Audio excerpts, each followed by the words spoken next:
Hello, Mr. Nathenyahu. We Iranians are experiencing the darkest period in our long and proud history.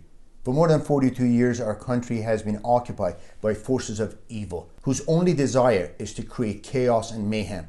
They have taken the whole region as hostage and have continued their ongoing murderous tyranny over the Iranian people while plundering all our wealth. We understand that you and other statesmen in the region have legitimate concerns and worry about the regime's actions and rhetorics and the existential threat it poses. However, one must remember that we Iranians have been the first and the most brutalized victims of this regime.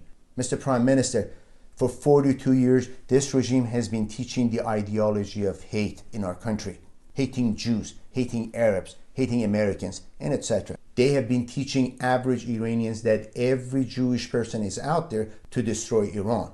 But in past few years, especially after the uprising of 2017 and 2019, the regime has lost all of its little remaining credibility. Now that the end of the illegitimate rule is closed, they try to proliferate through fear and deception that it is the regime that is the only barrier between keeping Iran in one piece and maintaining its territorial integrity. They delude the people by claiming that if the regime were to fall, Iran would enter an era of endless internal and ethnic wars, and that these wars are being planned and incited by Israel and some Arab nations of the region. I must emphasize that the only other thing is more dreadful for us than the regime of Ayatollahs is the thought of an even inch of Iran being separated, and of our own brothers and sisters end up pointing guns at us, or even worse, we end up pointing guns at them, our own flesh and blood. Even though they have been brutalized and disfranchised by the regime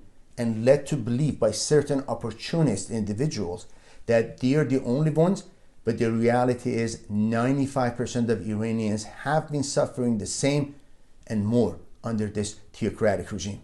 Mr. Nathenyahu, we understand that on the international stage, when facing a regime like the one occupying our country, you have an absolute responsibility to defend your country by any means necessary.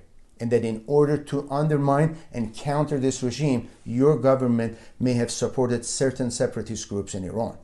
However, in the past few years, the political dynamics inside Iran have changed dramatically. The vast majority of our people want to overthrow the regime, and we're rapidly getting closer to the point of climax. But this policy of backing separatist groups is playing directly in the hands of the Islamic regime by making millions of Iranians fearful of what may await us and our country after their fall. This policy further delays the process of utilizing all of our people to overthrow the regime, and even if it were to work and the regime would fall, then you would have unintentionally helped the tree of hate that the regime planned and so carefully nurtured for 42 years come to fruition. Then we will have a country that is burning in the fire of hatred, which will become a great force of destruction and instability in the region. The people of Iran and the people of Israel, along with the other nations in this part of the world, have seen enough of their share of war and bloodshed.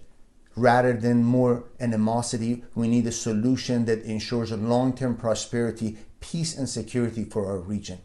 We understand that Israel is a democratic country and that you have no control over actions of some influential people and the disturbing comments they make. But we are asking you to make your government's position clear to us, the people of Iran. Are you supporting separatist groups and consequently, unintentionally, reducing the will of Iranian people to overthrow this regime? If so, this misguided strategy would be playing right into the hands of Ayatollahs and would help them in perpetuating their ideology of hate, which would last for many decades after their fall. Or you support the Iranian people as one united nation in our struggle to get rid of this cancerous regime for once and for all, so that we could again bring peace and prosperity back to Iran and to the region. Mr. Prime Minister, the people of Iran are awaiting for your response. Thank you.